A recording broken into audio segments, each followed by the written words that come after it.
Okay. Yeah.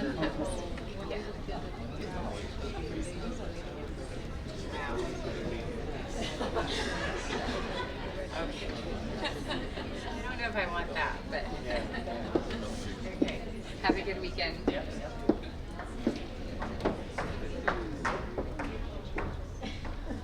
Hello everyone, I hope you guys enjoyed your break. Our next speaker is Kabir Sethi, who is a senior at AES and in his 12th year in India. Having been presented with multiple opportunities throughout high school, he is going to be speaking about the importance of cultivating curiosity.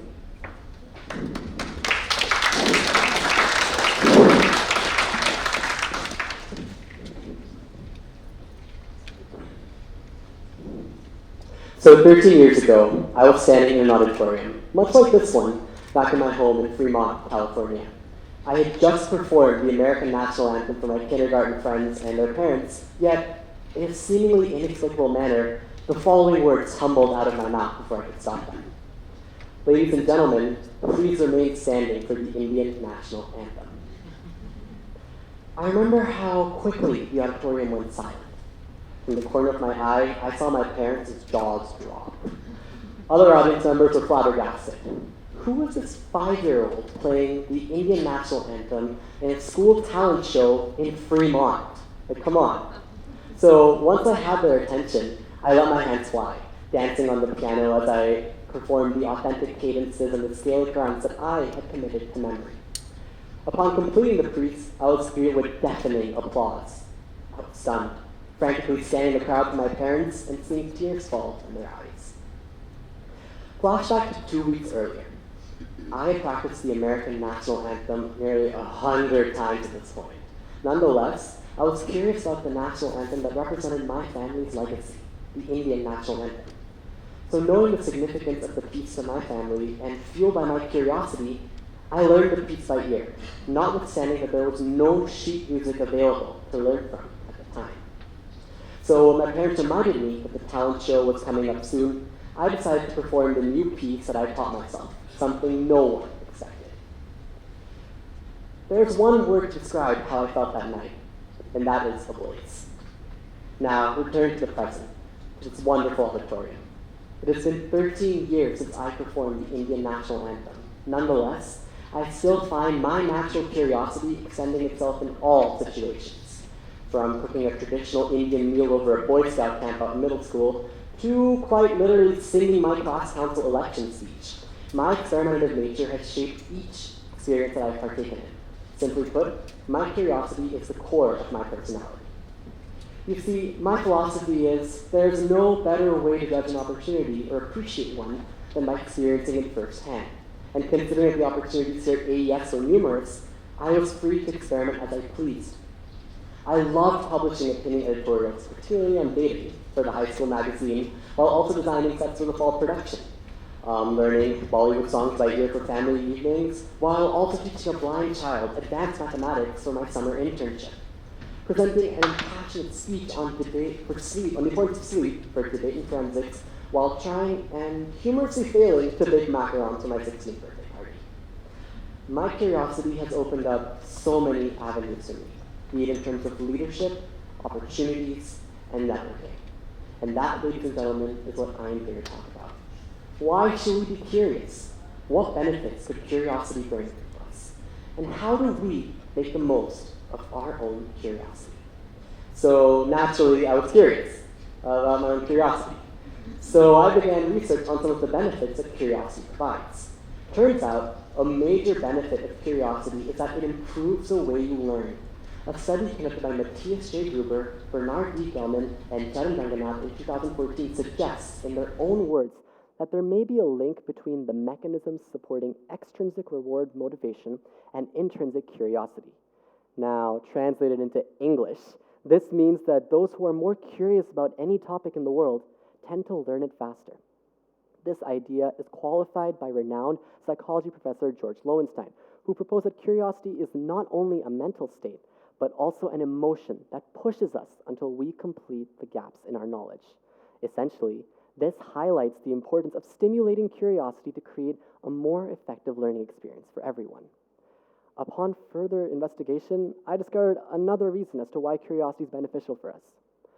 You see, curious individuals experience more positive interpersonal outcomes, according to a study conducted by Todd D. Kashdan and Paul Rose in 2002. Now, specifically according to Kashdan, individuals with high levels of curiosity exhibited approach and pleasure-seeking behaviors irrespective of their social context. This increased the likelihood of positive interpersonal outcomes, such as shared feelings of intimacy between strangers. In other words, people who are curious tend to have better relationships with others. This suggests that curiosity is a vital concept that has importance in developing trust, as well as greater social satisfaction and performance. Perhaps this explains why I'm friends with literally everyone. Now, both of these reasons, in my opinion, were pretty convincing. I mean, my learning abilities are improving and my social network is growing. What more could I ask for? But you see, I realized that the internet is a resource that just keeps on giving. It's a gift. And upon further research, I realized that curiosity helps delay certain mental conditions, such as Alzheimer's and dementia.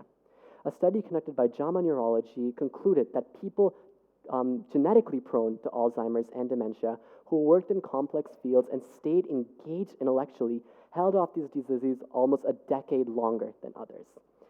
So being a curious person means that you're giving your brain a mental workout every day. And it is this continuous use of brain power that is what helps delay the onset of Alzheimer's and dementia for years to come. And there you have it.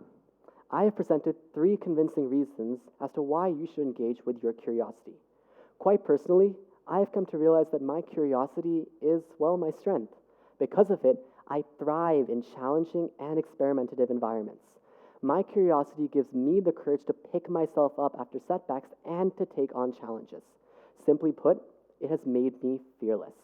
As a senior, I know that returning to the United States after 12 long years will pose its own set of challenges.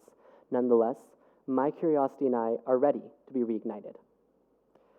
Ultimately, I encourage you all to ignite the spark within. There are 2 kinds of people. The first category consists of those who were curious when they were younger, but were unable to engage with their curiosity for whatever reason. To you, I say the following. Open that violin that must be lying in your dusty case and play a few Gaelic runs if you can. Take out your ballet shoes from this pile of clothes that's lying around and try engaging with a plie. Go run back into the kitchen, open that recipe book that's lying under a stack of others, and try that recipe that you've always wanted to. Essentially, let your curiosity guide you as you rediscover the things that you love. The second category consists of those who are unable to ignite the spark within them or are yet to ignite the spark within them. To you, I say the following. Take the initiative to find something that you love, or that interests you, or something that genuinely makes you happy, sparks some joy, makes you curious, and see where it takes you. Here's an idea. If the gears of your brain right now are turning thanks to my wonderful co-speakers or even myself, probably give a TED Talk and share ideas that you are passionate about, that make you happy, or that spark joy within. With one small step, you will feed your curiosity and allow it to reach new heights. Seize each opportunity that comes your way and have fun while you engage with them. After all, you can play with your curiosity whenever you please. As a matter of fact, I'm engaging with mine right now. You may or may not have noticed that I did not use any visuals in my presentation. This was because I was curious to see how long I could hold your attention with my voice and my voice alone. Judging by the fact that no one's on their phones right now except for a few people, I guess I was pretty successful, more or less, give or take. Now, I would like to conclude my talk with the piece that started it all. The piece that continues to symbolize my heritage and the piece that continues to ignite the spark within me. So, ladies and gentlemen, please rise for the Indian National Anthem.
Our next speaker is Sarah Hosseini.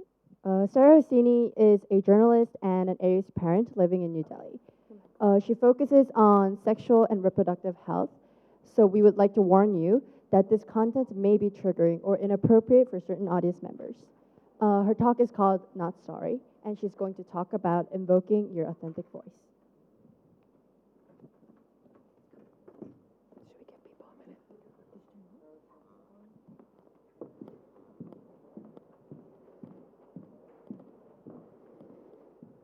Hi, I'm Sarah. You may have read some articles that I've written for CNN, The Washington Post, and Vice.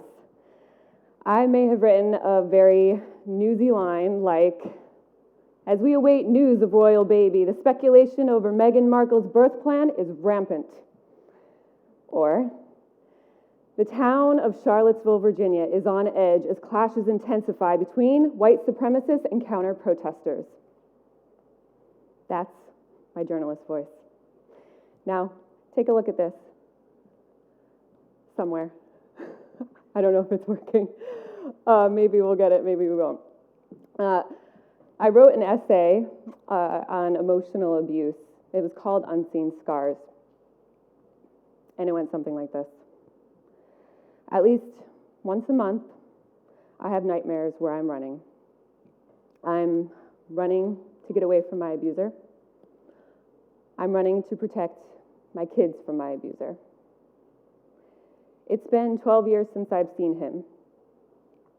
I'm still running. Do you hear the difference? That is my real voice. That is the voice that I use to stand up for my pain, my memories, and my truth without being sorry for any of it. The journalist version of my voice, I don't even know if that's me in there. It's surface, it's polite, could be anyone's voice. So I want to start this talk by giving you my real voice, my real, emotional, passionate, nasally New York voice. I think that we all have a voice that we use at work or at dinner parties or at our children's school, but I also think we have this inner, unapologetic voice that's just waiting to explode out of us and ready to be heard. This photo essay detailed my experience with an abusive boyfriend in high school. It was a story that I was ashamed of, so I hid it. I was afraid of what people would think. I was afraid of not being believed, but I knew I had to write it anyway. That story ended up getting thousands of likes and shares on social media. It gained media attention. Police officers in Kent, England, ended up using it for training. They thought that those images and words could help their officers better identify emotional abuse in their community and save women's lives. This is why speaking and writing unapologetically is so great. It's a powerful tool. It can create awareness, and awareness can create change. I'm sure many of you sitting in the audience right now are passionate about something, whether it be pollution, climate change, racism, war. Maybe you talk to your friends and family about it. Maybe you write Facebook posts or tweets about it. Maybe you even call and email your representatives. These are all ways that you're using your unapologetic voice to create awareness and change on a global scale. On a personal level, maybe you're dealing with a toxic boss at work. Maybe you're feeling hurt in your marriage. Maybe you're angry at a parent or a sibling. These are all things that are really difficult and uncomfortable to talk about, but once voiced, can be a catalyst for change, growth, and healing. So how do we find our voice? I'm going to click again and it won't go to the next one. That's okay. There we go. Find your voice. We hear all the time, find your voice. But no one really tells us how to find it. We must practice using our authentic voice in order to find it. I know that sounds cliche, but that's what you have to do. Some people use journaling. Some people use letter writing. Some people use therapy. I do them all. I also did this. Next one, please, if anyone's, okay, there we go. I had a blog. I had a mommy blog. It was like a rebel take on a 1950s housewife. On this blog, I confessed things, embarrassing things. I confessed that I don't like babies, or rather, I don't like the baby stage. I don't like the bottles, the diapers, the sleepless nights. I confessed that I don't do date nights with my husband because I'd rather watch Netflix at home in my pajamas. Crafts, kitty crafts, they drive me crazy, so I don't do them ever. I don't organize play dates for my kids. I work, my husband works, we travel for our jobs sometimes. Planning play dates can feel really overwhelming. I think a lot about what gets written on motherhood is roses and rainbows, but the truth is it's hard and it's messy and it can be really dark sometimes. And I think it's still kind of taboo to say these things. So that blog helped me find my voice, cultivate it, and grow it. And it also helped me connect with other moms who were feeling the same way, just wanted to feel normal and validated. The more real I was, the more clicks I got. Because people crave realness. They like people to say truth bombs. They like people to stand up without apology and say, this is not okay. Because pretending everything is fine all the time, when it's not, takes a toll. It's exhausting. So why don't we use our unapologetic voice all the time? Because it's not easy. It's not easy and there are consequences. I recently asked women on social media an important question.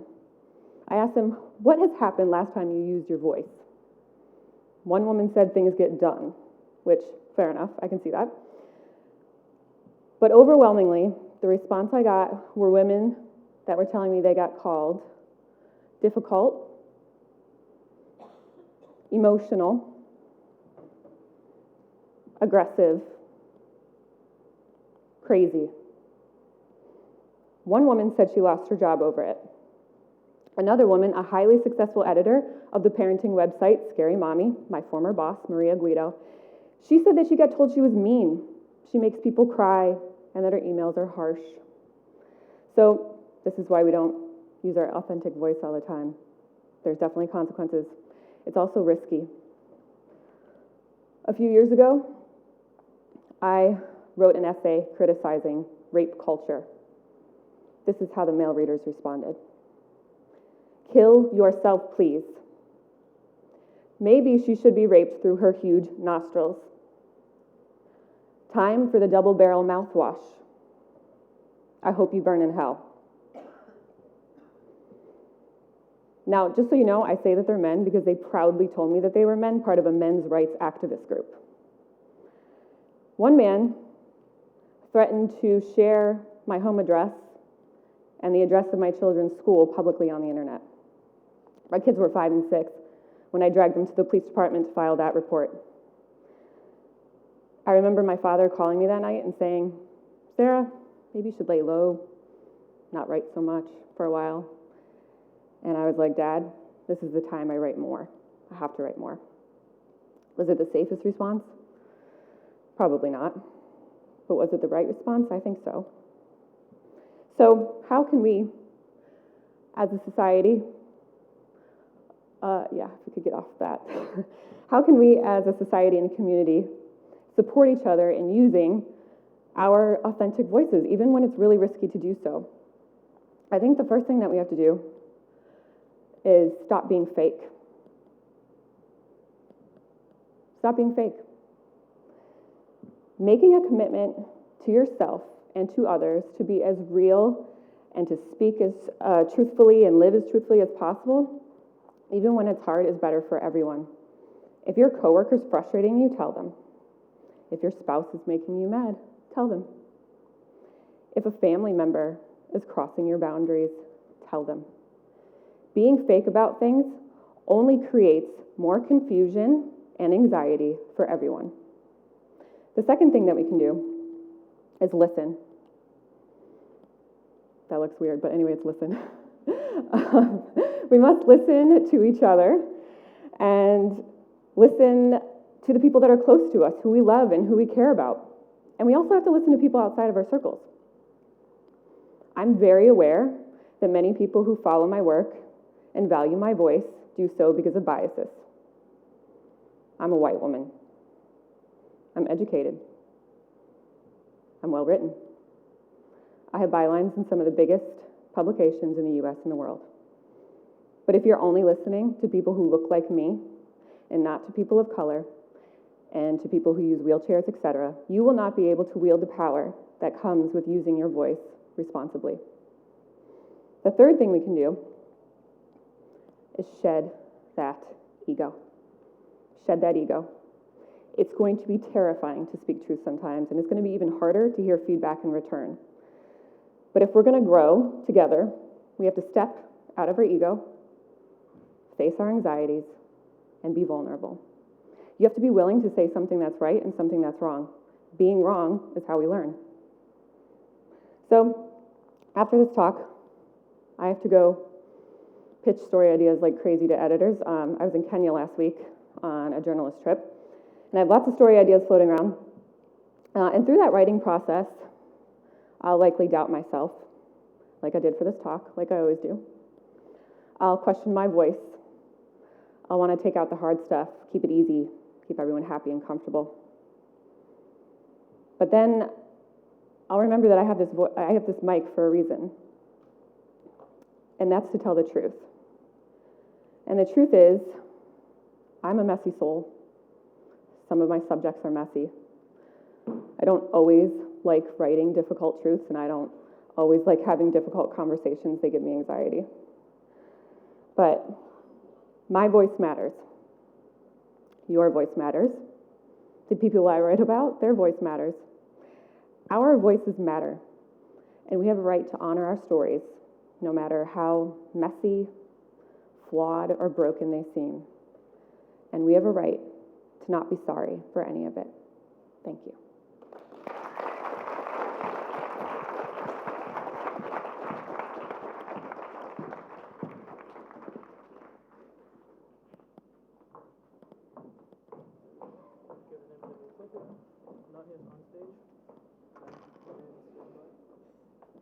Our next speaker is Dan Bradley. He is an AES parent, a basketball coach, and has spent his career working as a consultant, a researcher, and a government advisor, working to link issues such as people and the environment.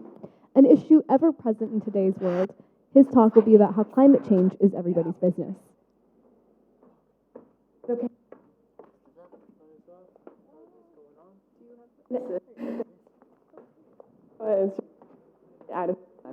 My stuff is so heavy. Actually, it's kind of meant to be. Yeah.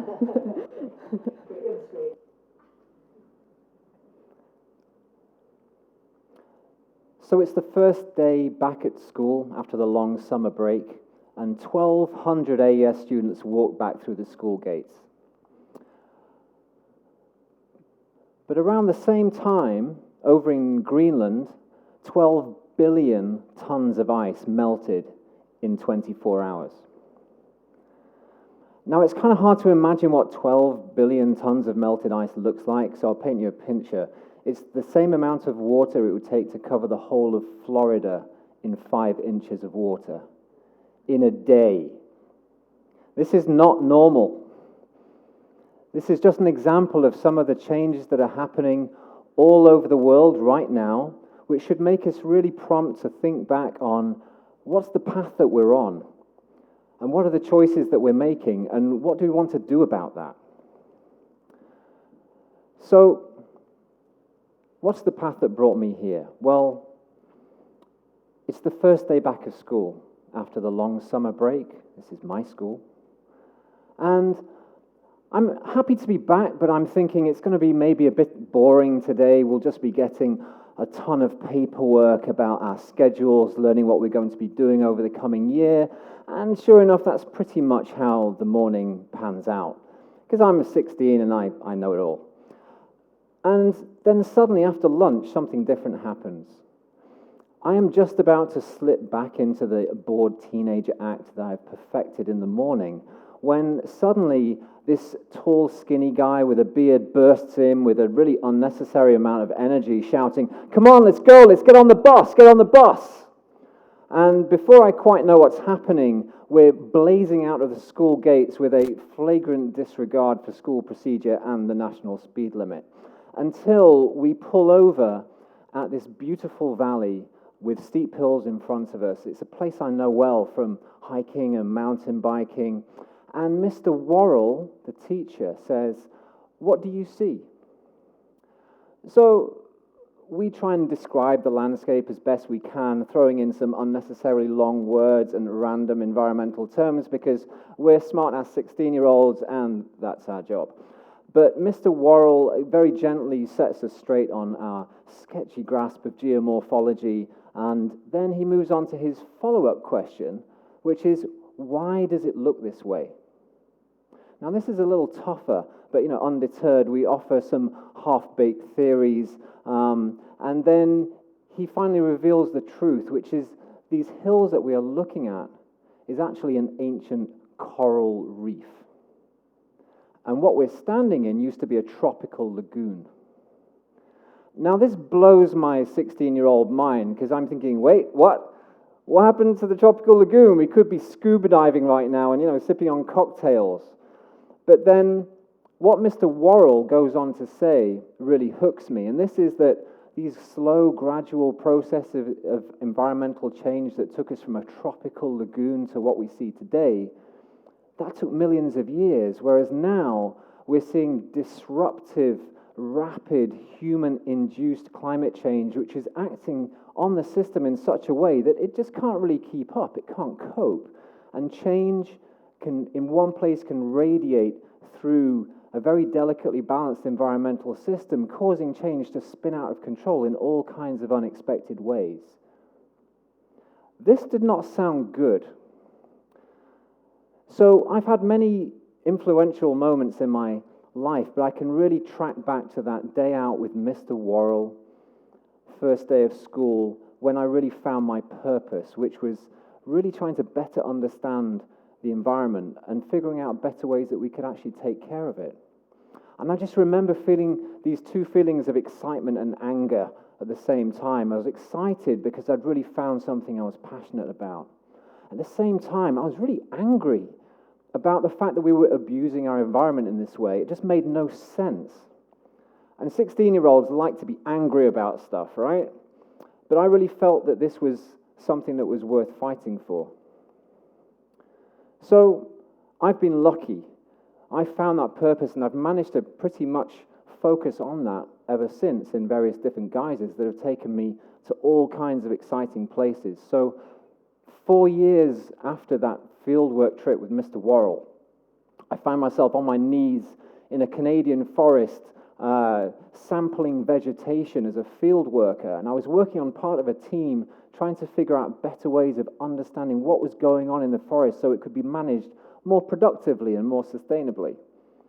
And this was real boys' adventure stuff. This was like living the dream for me. We were living in these remote logging camps, cooking over open fires, swimming in lakes to get clean at the end of the day, and carrying big knives to sample vegetation with. It was just fantastic. And I really felt like I was doing something worthwhile.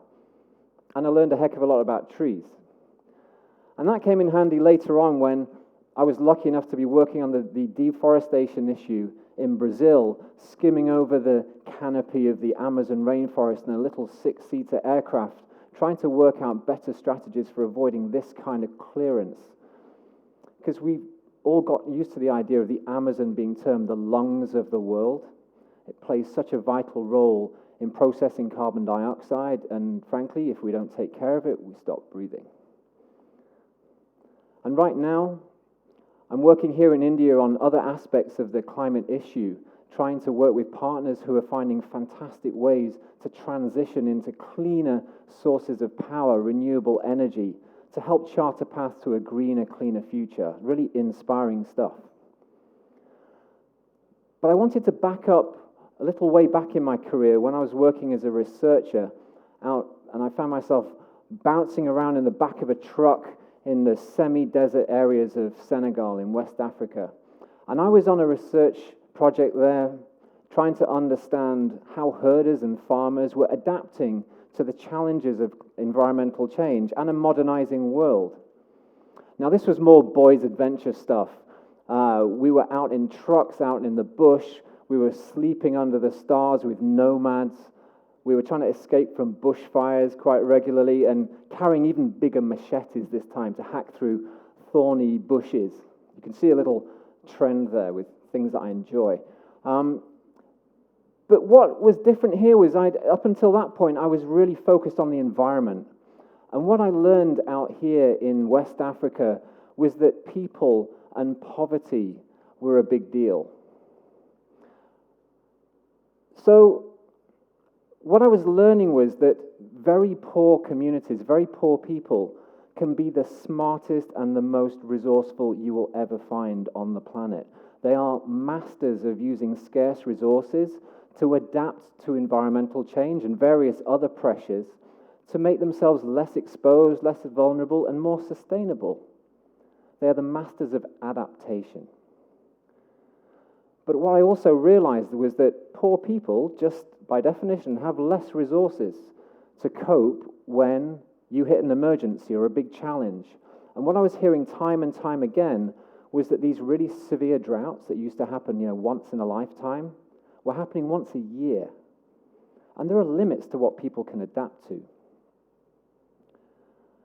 Now, you can see here the way people sometimes used to get around, but actually, if you were in one of these things, you were doing pretty well. Most of the time, you were walking under the hot sun for miles and miles just to take care of your normal livelihood, to get from A to B.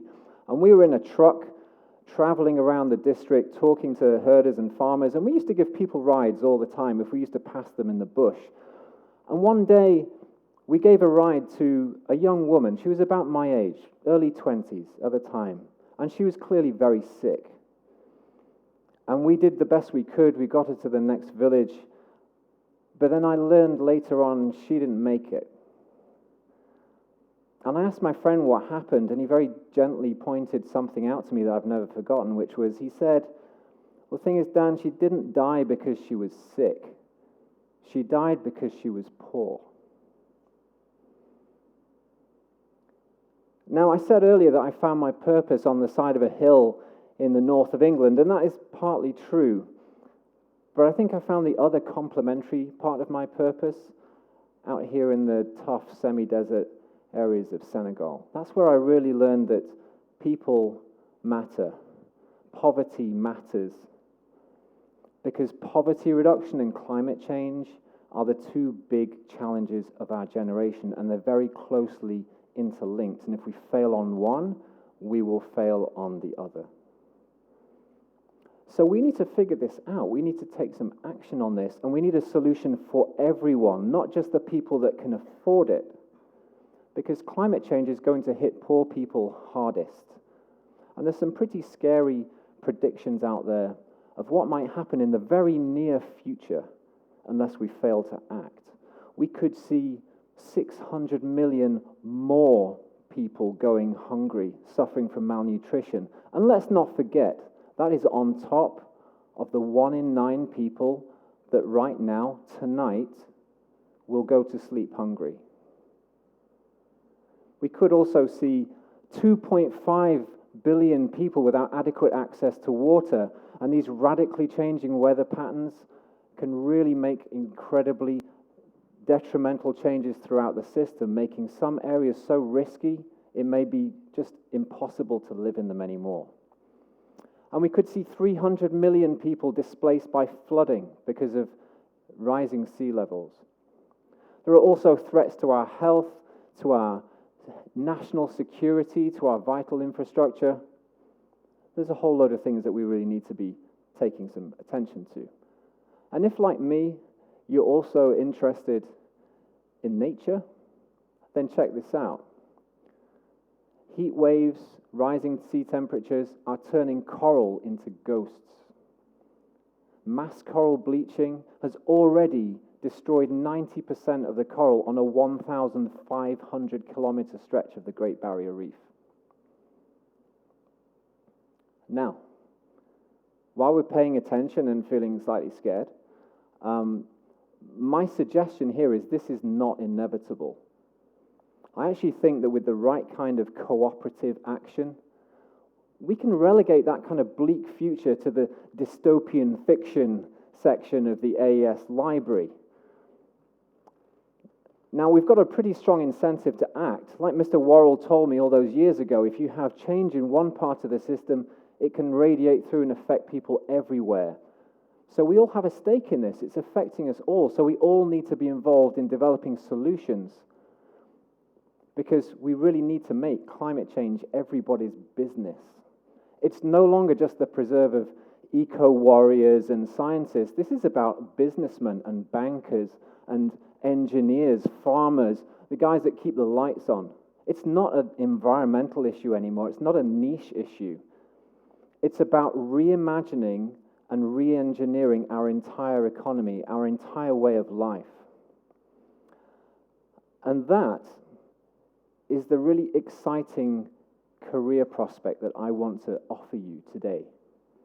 Because the simple fact is that whatever your passion, whatever your purpose, whatever you get excited about inside school or outside, you can relate that to solving these huge challenge of how we can build better quality lives, but while preserving a better quality of environment.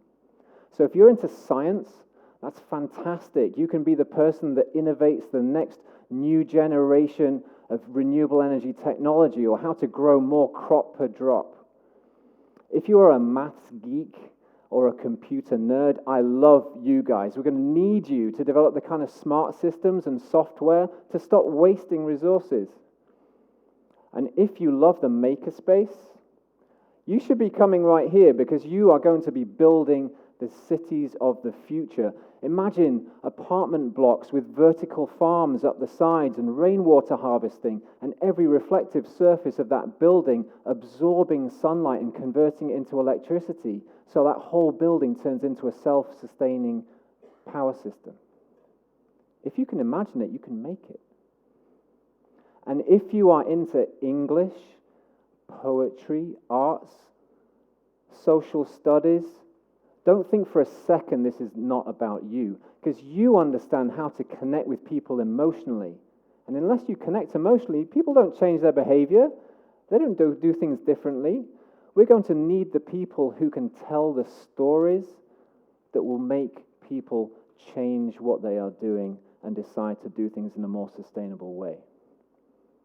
So what I'm saying is there are unlimited pathways in front of you that you can pursue to help contribute towards making a cleaner, greener future. So the only really question you need to ask yourself is, what are you passionate about? What makes you angry? Where do you want to apply your skills? How do you want to devote your energy?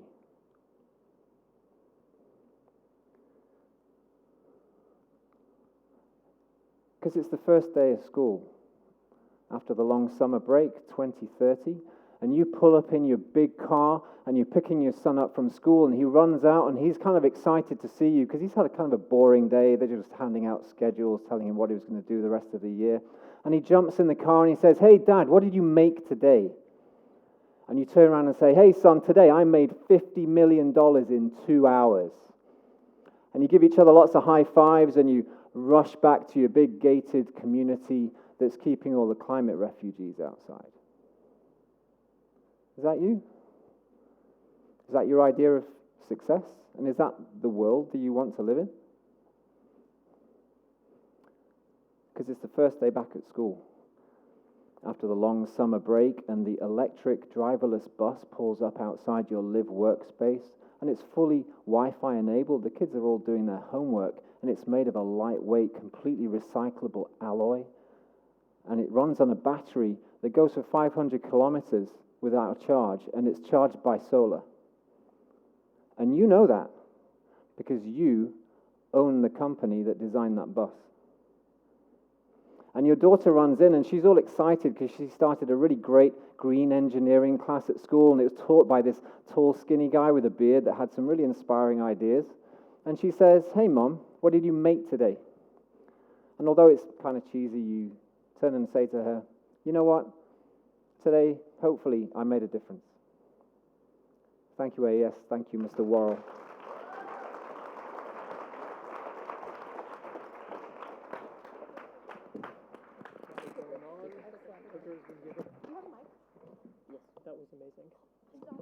And now we have our last speaker,